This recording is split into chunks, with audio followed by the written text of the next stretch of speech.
That was an all too familiar sound in the Tennessee Valley on April 27, 2011.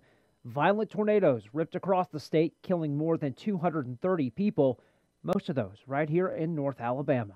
Go ahead and take your tornado precautions. We have had reports that this did have a tornado on the ground at one point. The damage inconceivable and the heartbreak beyond belief. But this area has had this kind of catastrophic devastation before. The 1974 super outbreak produced 3 F5 tornadoes that scarred the serene North Alabama landscape. And nearly 40 years later, we're dealing with the aftermath of another super outbreak.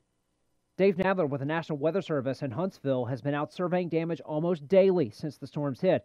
He seemed to be in disbelief after spending time in these areas. I've seen EF4 damage before in the past.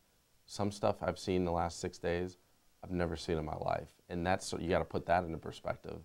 Perspective is realizing that this event is far worse than the one in '74. The most recent super outbreak had 50% more violent tornadoes than in 1974, nearly 6 times the number of deaths. Taking into account inflation, the monetary cost of this disaster will dwarf the '74 outbreak. We've had 5 EF4s and an EF5. We've had 6 violent tornadoes just across North Alabama that we've rated already. In just this small, 11 county area that we cover.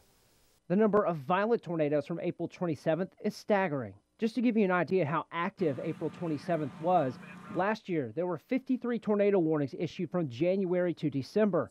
During the 14-hour time frame on the 27th, just one day, there were 92 tornado warnings issued. That's left many people wondering, with all the technology, why are we seeing so many deaths? Dave Nadler explains. I think it has something to do with the percentage of mobile home trailers, parks that are in the region.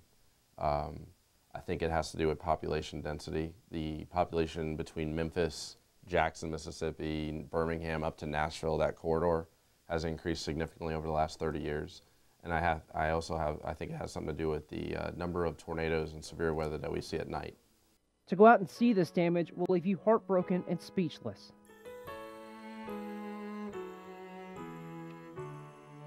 And no matter how many words are written, these images will tell the story on their own.